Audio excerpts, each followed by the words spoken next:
What up, though? Hey, y'all, hey. Welcome back to another episode of Mind Your Marriage podcast. It's been a while. We'll go ahead and get settled. A minute. I don't even remember the last time we were here. So we ushering into a new season. Yeah. You know, your favorite show always has its season finale. And then you gotta, wait about 2 years to get a new one. And yeah, that's what happened here. It's funny because while we were away, so many people who follow us and have been like ride or dies for a minute now reached out and was like, so when we get into some Mind Your Marriage Monday? And we was like, well, we didn't think y'all was really rocking with it like that. And they were like, yeah, we're gonna need to get some Mind Your Marriage. Yeah, some Mind Your Marriage back. So we're back. We're back. In our absence, I came across something on TikTok, and it's like in my TikTok algorithm now. Mm-hmm. I was completely stupid and ignorant to this. I had no idea. She said it. I did say it. Did you know that like Black Brits have like this kind of beef with Black Americans, and they think we're stupid? Well, most countries have a beef with Black Americans. No. Black people from other places don't fool with Black people from America. But I didn't know it was the way that it is. Like they think we're stupid because, and we're lost because we don't know where we come from.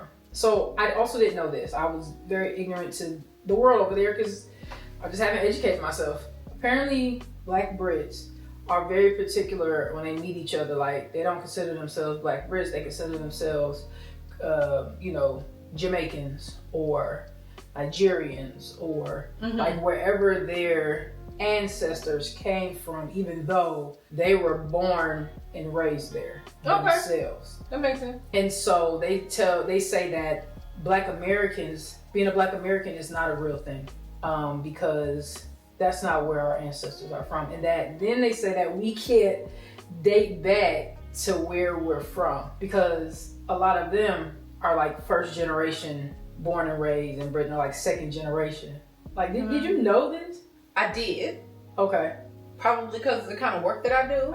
Okay. But I think, and it shows up in a lot of different ways. I did for obviously because of the type of work that I do. I know I do a lot with different folks in the diaspora, the African diaspora. Mm-hmm. And so I did know that there was something that people outside of America who maybe their roots are a little bit different than ours. There's just a misunderstanding, a misalignment. Yeah. Because it's true, we don't know where we come from. Now, is that our fault? No. That's hard to reconcile with for a lot of different folks. I mean, the diaspora in general, all over the world, probably don't know where they originated from. Right. But many of them have some ideas because of the way, the slave trade worked and all that other stuff. But without getting too deep, right, I will say, like, I've seen that come up a lot in talk about dating and marriage. Really? And Black men in America have said that if they're going to date a Black woman, they want to date one from elsewhere. Really?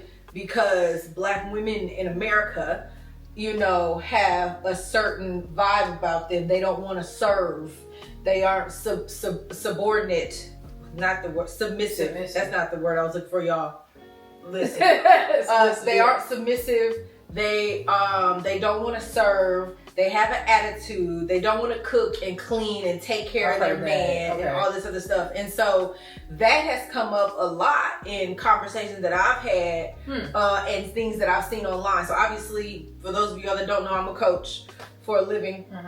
And so that comes up a lot in conversations, both in the workplace and in relationships, because, Americans in general, to the outside world, feel like people feel like we're entitled, and we think we own everything, and we think we better than them, and this, that, and the other, and in general, we are sort of not seen in a great light. Yeah, I'm aware of that part for sure, and I'm aware of the stereotypes surrounded by Americans in general. And because we happen to be Black and be from this country, it gets placed on us as well outside of the country. I think the one part is interesting though. The dating part? No, that's interesting too, but I'm not surprised by that because I've heard that and I've heard all the different sides. I'm more surprised about one of the things I mentioned in them saying that we can't trace our history when in actuality we can. Like we could trace, like they say we can't trace, 5 generations back. We literally can.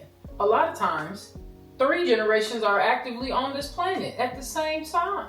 Mm-hmm. We literally can.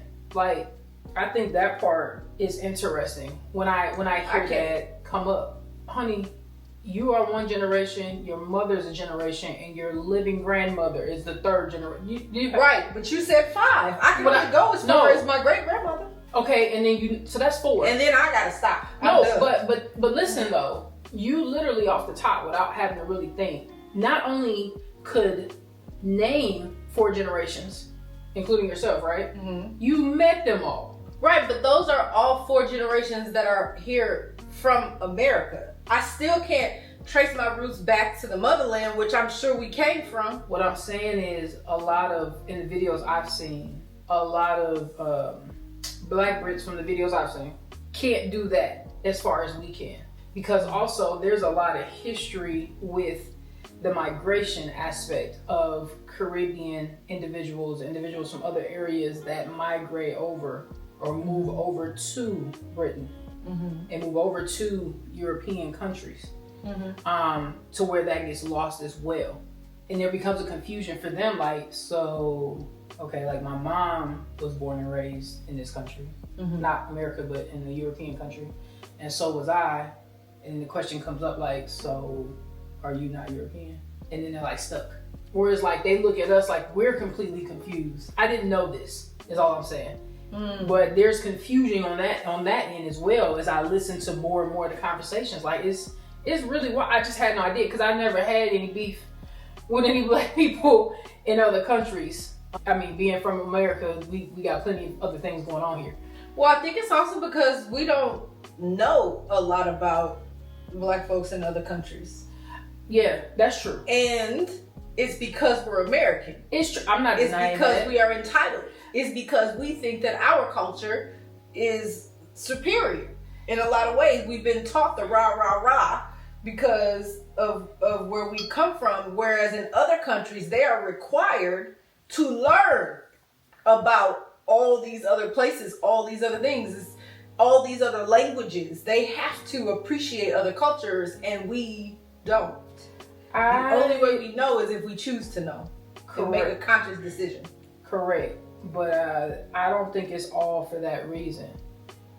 I mean, I'm not to go too deep, and I won't go, but I'll state this and then we can exit stage left. But yes, we do that because we do feel we're superior and want, obviously, all of the born and bred people of the country to believe that as they grow up as well. But also, it's the other intention is to ensure that we don't want to leave this country to be in other countries. Too late. And too late. But no, it's work because a lot of people won't go because of all the things that they've been fear taught over years. But also not to understand fully the history of the actual world and things we've done in this country and outside of this country and to other countries. Like, I think that part of the reason why a lot of other countries are more educated in different things is because they don't fully hide their history the way we do. Don't get me wrong, other countries do. But we have tailored our history in so many ways to tell a particular story overall that it blocks us and shades us until we have the wherewithal and are old enough to go and seek that information. Whereas, a lot of people say, oh yeah, I learned that in school. We're not teaching that.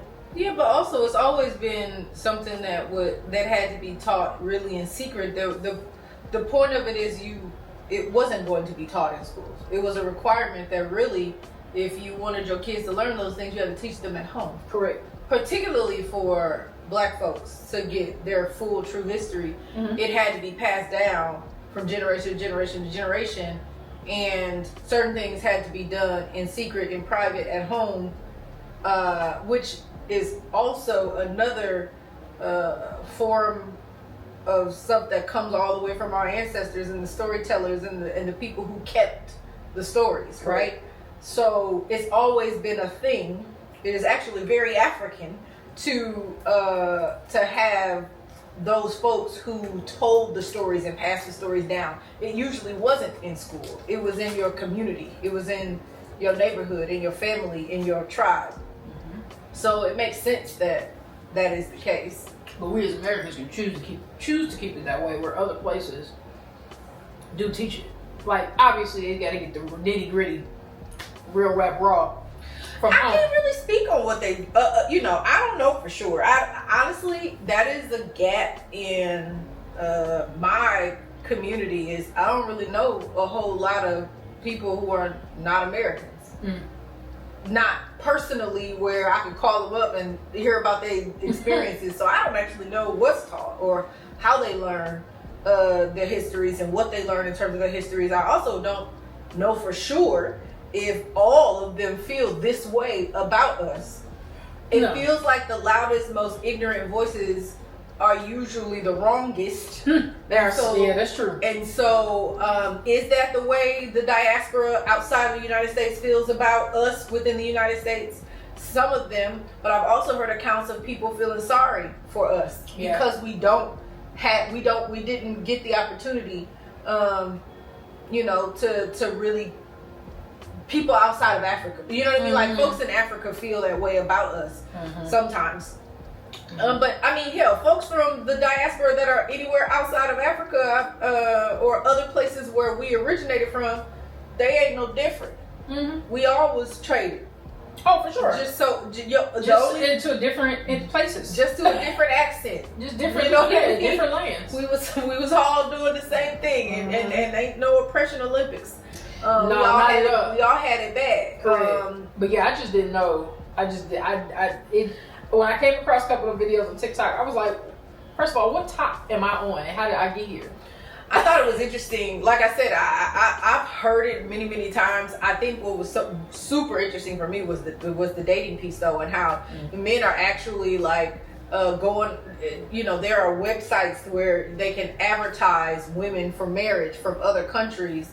Because they know or have this idea that women here, particularly black women here, just ain't the marrying type in terms of if you want a certain type of life, you will need to either go outside of, black women here in the United States, or you will need to go to a black woman from a different country, correct, and a different culture.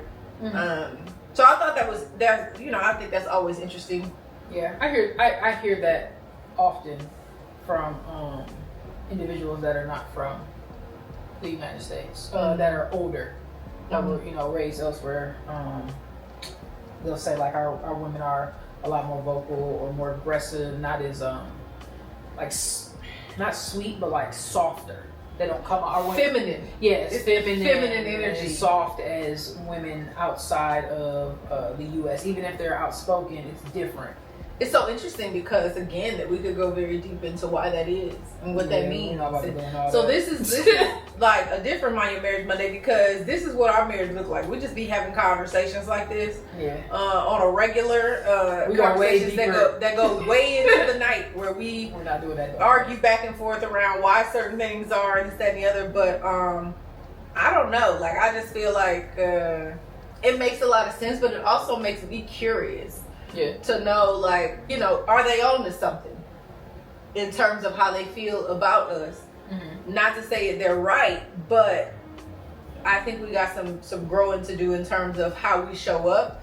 Ain't nothing we can do about the fact that we don't know our history. And I mean, don't know where we, specifically where we originated from. I mean, but I agree with that. And I agree with what you said earlier about the loudest people are the most ignorant people. Mm-hmm. And don't really have that knowledge and information because, again, there's so much on all the ends that seriously you calling us this and that because you think something when We actually do have the ability. I don't know. I don't know if we do. We have the ability. Like I said, you just named 4 generations off the top and know them all. Met them. Hugged them. Still don't know where they came from. I was just saying that some of, and I was making sure I was clear, that some of the videos were saying like, we are not Americans. And we don't even know where our parents are from. And we can actually say where our parents are from. Yes, we can say where our parents are from. And we do have American citizenship because we were born here. But are we Americans in the eyes of America? Probably not. I'm not even going to that topic with you. I'm just saying. Probably not. And are we proud to be Americans? That's totally different. This is totally different things. This is not what we're talking about. I'm just saying. you topic layering. It's a very nuanced topic. It is nuanced. And you can't just like parse out the pieces that matter. I was just parsing out the element that I heard and was confused about and had never known. That's all. I was not confused, but I understand. Okay. Something that came up for me was, I feel like there was always these things where when men would go off to like war in other countries, it would come back with whole brides. And that's always an interesting thing as well. Like, why is that? Why is it that it's like every time I watch like an older movie or my older uncles or whatever that went off to fight in other countries, they came back with whole very submissive, very quiet, very meek, very mild wives. Yeah. Now they might have had a family down the street. They might have had another family down the street. That black queen was down there somewhere, but she was getting on his nerves. You need help. And so then he went back over there to that one that's got the lasagna ready without him asking. And this is made from scratch, hot and ready when he get home from the plant. Mm-hmm. You know what I'm saying? Mm-hmm. And in the morning, it's little notes in there with his sandwich with the crust cut off. You know what I mean? Meanwhile, she ain't barely got a beer in the fridge. It's hot. Okay? It's on the countertop. Don't even fizz when you open it. You know?